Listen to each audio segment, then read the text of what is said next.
मेरा भाई को डिग्री में और दे दूंगा, वो डिग्री खरीदते हैं, एक दूसरे को लगाते हैं। ये सरकार का साफ साफ है। जो बोलते हैं 10-10 साल हो गई, भाई 10 साल में कोई 100 नंबर थोड़ी ले लोगे तुम। वो पहले तो 3 लाख रुपए उनको लगाने के लिए लेते हैं और बाद में फिर एक एक बंदे का कमीशन वो खाते हैं। है वो दलाल जो बैकडोर से आ रहे हैं। ये दलाल क्या है, ठेकेदार है, ठेकेदारों के थ्रू दलाल पनप रखे हैं। ये गिरोह है और इसमें कुछ क्या है, नरसिंह के समबंबू नेता भी है जो अपने आप को राष्ट्रीय अध्यक्ष से प्रदेश अध्यक्ष बन रखे हैं और वो भी ये दलाली का काम करते हैं। मेरिट और बोनस से भर्ती होगी तो इनका सिलेक्शन नहीं होगा, जबकि एक बाहर से डिग्री खरीद के लाया हुआ 8 लाख रुपए में वो सिलेक्शन ले लेगा। और यदि परीक्षा होगी तो इनका चयन होगा, योग्य लोगों का चयन होगा। और वो जो 7,000 में जिनको उनका गुजारा नहीं चल रहा, वो कैसे गुजारा कर रहे होंगे सर? आप ये चीज़ आप समझ सकते हो। नमस्कार, मैं राकेश लवानिया, आप देख रहे हैं भारत हफ्ता न्यूज। नर्सिंग अभ्यर्थी लगातार सरकार में बैठे मंत्री और लगातार सचिवों से ज्ञापन दे रहे हैं और लगातार परमानेंट भर्ती और लिखित परीक्षा की मांग कर रहे हैं। इससे पूर्व हमने शहीद स्मारक पर धरना देगा और आज ये फिर मंत्री आवास जोगाराम पटेल के आवास पर पहुंचे। क्या कुछ उनसे मंत्री से वार्ता हुई, एक बार मैं जान लेता हूँ। भैया, सबसे पहले तो भारत में आपका स्वागत है। बिल्कुल साहब, धन्यवाद आपको। क्या नाम है आपका? मेरा नाम सीताराम गुजर है, मैं जॉइंट वर्किंग कमेटी का सदस्य हूँ। इस भर्ती को लेकर आप लगातार अभी जोगाराम पटेल जी से मिलने आए, इससे पहले आपने पूर्व में शहीद स्मारक पर धरना दिया था, क्या कुछ रहा है? साहब, हमने शहीद स्मारक पे नर्सिंग न्याय सत्याग्रह के तहत धरना दिया था और हमने भाजपा सरकार से मांग की थी कि हमारी नर्सिंग ऑफिसर के नियमित पदों की जो भर्ती है, जो 4200 पे ग्रेड की है, जो आरपीएससी से होनी चाहिए, परीक्षा से होनी चाहिए, उसको सीधे लिए जा रहा है, बैकडोर एंट्री के थ्रू लिया जा रहा है, पैसे दे के खरीदा जा रहा है नौकरी को, परीक्षा नहीं करवाई जा रही। राजस्थान में चतुर्थ श्रेणी के पदों पर परीक्षा हो रही है, लेकिन नर्सिंग ऑफिसर जैसे पद पे परीक्षा नहीं हो रही। तो हमने उनके इसके खिलाफ वहाँ पे सत्याग्रह किया था और मांग की थी सरकार से। उसके बाद में सरकार ने एक फाइल भी चलाई थी हमारे रूल्स में बदलाव करने की, और वो फाइल स्वास्थ्य और कार्मिक विभाग और आरपीएससी से अनुमोदन होके विधि विभाग में आ गई। जोगाराम जी के पास थी वो फाइल, विधि विभाग में है, वहाँ से वो नियम चेंज होने थे। लेकिन कुछ दलाल लोग और जो पैसे से डिग्री खरीद के नौकरी चाहते हैं, उन लोगों ने जोगाराम जी को घेर के और जोगाराम जी को बताया कि नहीं, उनको गलत गुमराह किया गया इस मुद्दे पे कि हम सेवा दे रहे हैं 3 साल से 5 साल से, जबकि वो आ कैसे रहे हैं उस सेवा पे? वो बैकडोर एंट्री के थ्रू आ रहे हैं, 8-8 लाख रुपए दे के आ रहे हैं। वो परीक्षा से क्यों डर रहे हैं, जबकि उनके लिए भी भाजपा सरकार ने संविदा कॉन्ट्रेक्चुअल रूल्स 2022 बना दिया। कौन है वो दलाल जो बैकडोर से आ रहे हैं? ये दलाल क्या है, ठेकेदार है, ठेकेदारों के थ्रू दलाल पनप रखे हैं। ये गिरोह है और इसमें कुछ क्या है, नरसिंह के समबंबू नेता भी है जो अपने आप को राष्ट्रीय अध्यक्ष से प्रदेश अध्यक्ष बन रखे हैं और वो भी ये दलाली का काम करते हैं। और वही लोग अभी मंत्रियों के पास जा जाके इस चीज के लिए गुमराह कर रहे हैं कि ये नियम ना बदले और परीक्षा ना हो, जबकि चतुर्थ श्रेणी के पदों पे परीक्षा हो रही है। तो नर्सिंग ऑफिसर के पदों पे परीक्षा क्यों नहीं हो सकती? क्या वो भाजपा सरकार और माननीय भजन लाल जी शर्मा से बड़े हो गए क्या, जो कि हम रोक देंगे, हम परीक्षा नहीं होने देंगे, 8 लाख रुपए दो, हम सीधे नौकरी लगा देंगे? 2010 में आखिरी लिखित परीक्षा हुई थी, 2026 आ गया है, कैसे देखते हैं आप? बहुत लंबा टाइम हो गया, बहुत संघर्ष किया। हर बार एक बार के लिए कह के रोक देते हैं कि एक बार के लिए, अब की बार हम मेरिट बोनस करवा देते हैं, आगे से हम परीक्षा से करवा देंगे। पिछली बार भी हमें ये आश्वासन दिया गया था कि एक बार के लिए हम मेरिट बोनस करवा देते हैं, अगली भर्ती हम परीक्षा से करवा देंगे। और जब ये लास्ट टाइम आया, रूल्स नियम में बदलाव करने की बात आई, तो फिर वही बात आ गई।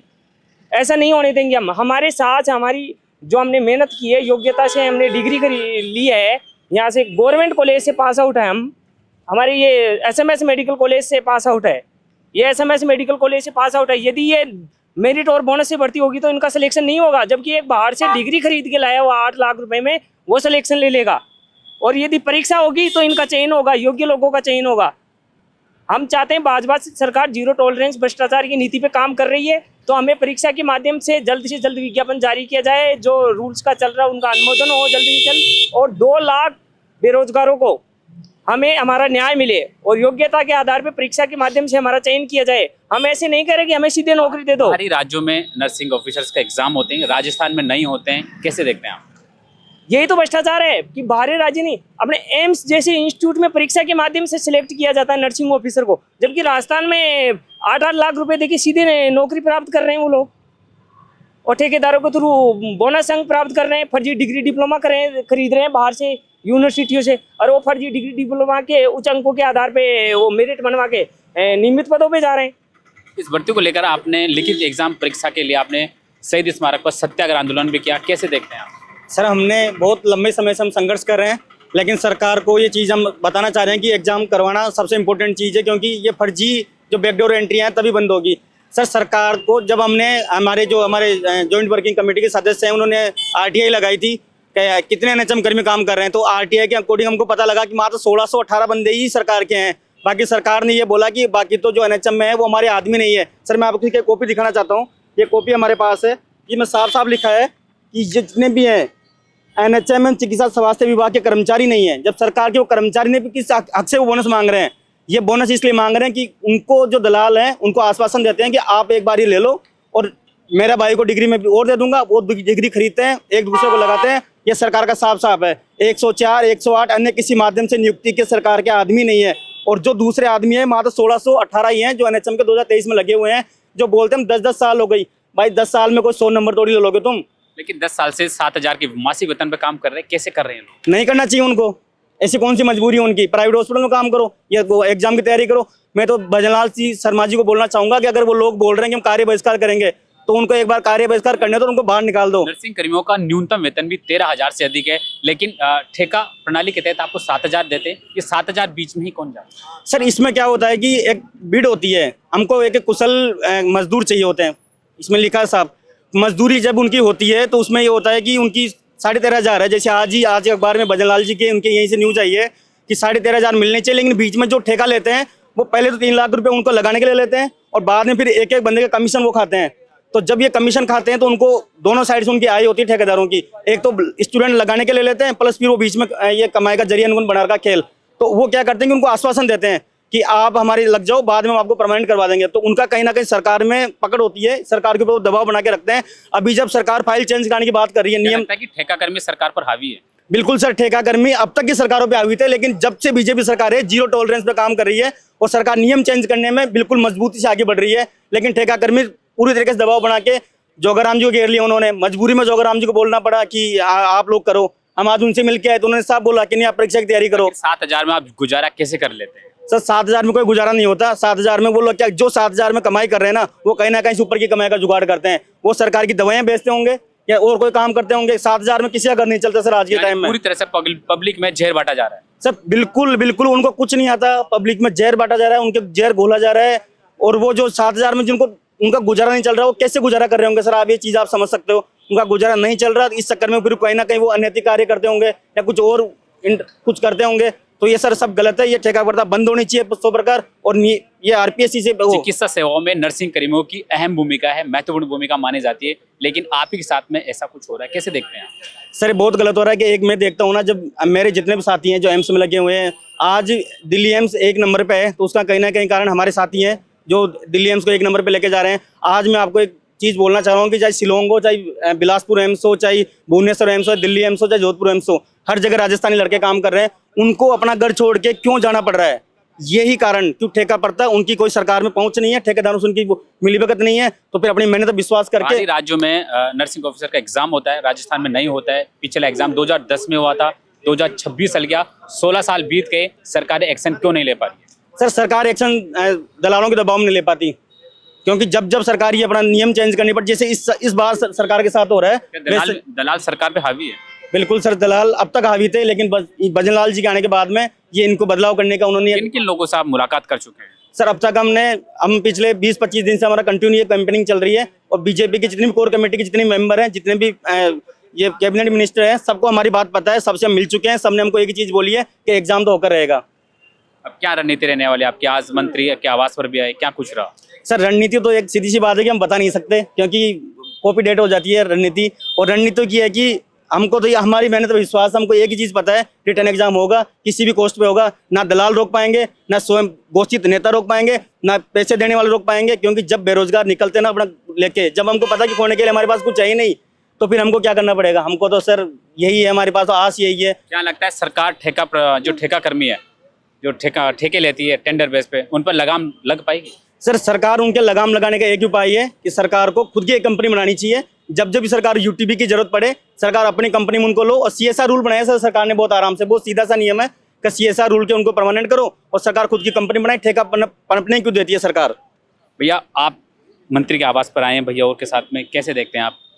सर मैं तो यही देखता हूँ कि मतलब डबल इंजन की सरकार है यहाँ पे, स्टेट में भी है, सेंट्रल में भी। तो राजस्थान का जो युवा है वो इतना परेशान है कि ना तो स्टेट में मतलब वैकेंसी निकलती है, क्यों? क्योंकि 4 साल तो डिग्री करता है। और रही बात उसकी, तो यहाँ पे अगर एग्जाम की भर्ती निकलती है तो उसको एक अपॉर्चुनिटी मिलेगी और शायद हो सकता है कि उसका भविष्य मतलब बेहतर होगा। अब नर्सिंग कर्मी की डिग्री लेते हैं, इतना पैसा खर्च करते हैं और आपको मासिक वेतन 7,000 रुपये दिया जाता है, कैसे देखते हैं आप? सर उसमें तो कुछ होगा ही नहीं ना। 7,000 रुपये में क्या हुआ? आप खुद ही सोचो ना कि 7,000 रुपये में एक जो गाड़ी होती है, एक महीने में शायद पेट्रोल भी लग जाएगा। 7,000 रुपये में कहाँ से मतलब एक महीने का वो करोगे आप? पूरा हो ही नहीं सकता ना। तो डबल इंजन की सरकार है 80-20 एम्स में लागू कर दिया है और राजस्थान में पेपर नहीं होता है, तो राजस्थान का युवा कहाँ जाएगा? नर्सिंग युवा जो बेरोजगार युवा है वो कहाँ पे जाएगा? स्ट्रगल करेगा। शहीद स्मारक पर सत्याग्रह आंदोलन भी चला है, क्या लगता है अब सरकार सुनेगी आपकी?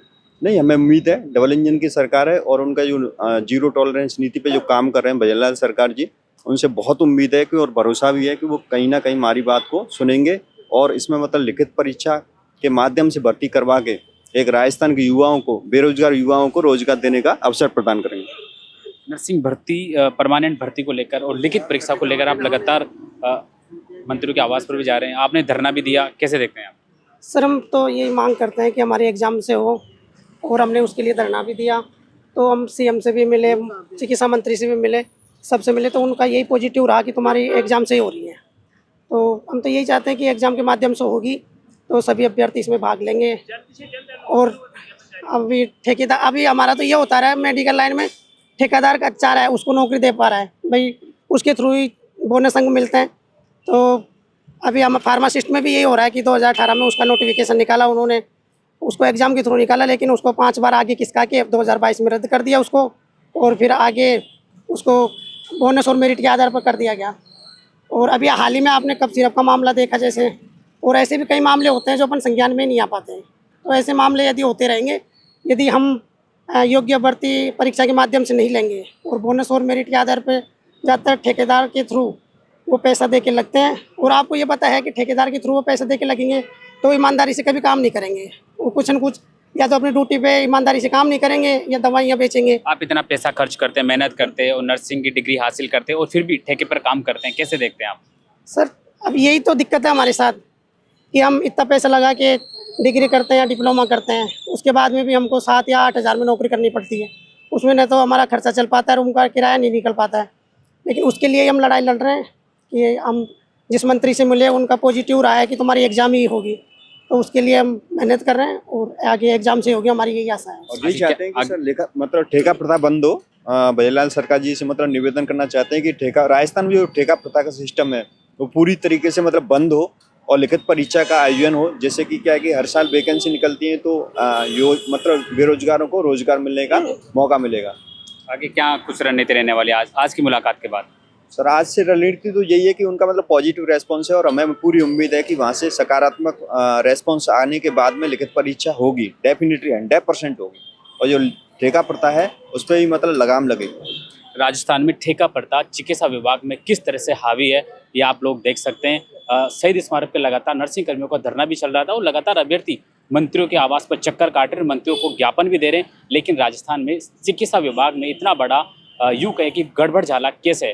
ठेका कर्मी यूँ कहें कि 7,000 रुपये इनको मासिक वेतन मिलता है और यहाँ की न्यूनतम मासिक वेतन 13,000 रुपये। एक ठेका कर्मी अपने एक कर्मचारी पर 7,000 रुपये बचाता है। ऐसी वो क्या व्यवस्था है सरकार की जिसमें ना कुछ अधिकारी बोल पा रहे हैं, ना मंत्री बोल पा रहे हैं और ना ही राजस्थान सरकार की कुर्सी पर बैठे मुख्यमंत्री भजनलाल शर्मा एक्शन ले पा रहे हैं। ये अभ्यर्थी आखिरी जो उनका लिखित परीक्षा एग्जाम है वो 2010 में हुआ था। 16 साल का लंबा इंतजार हो गया है और बोनस पे बोनस को दिया जाता है, लेकिन लिखित परीक्षा नहीं होती है। इसी की कड़ी में लगातार ये मांग कर रहे हैं और आज मंत्री के आवास पर लगातार ज्ञापन दे रहे हैं। आगे क्या कुछ रणनीति रहने वाली है आगामी दिनों में, ये है पूर्व राजस्थान के जो यूँ कहें कि चिकित्सा मंत्री रह चुके गजेंद्र सिंह शेखावत से भी मुलाकात करने जा रहे हैं। अब देखने वाली बात होगी इनकी समस्या पर सरकार कितनी जल्दी एक्शन ले पाती है। कैमरामैन लक्ष्मी नारायण के साथ में राकेश लबानिया, भारत रफ्तार।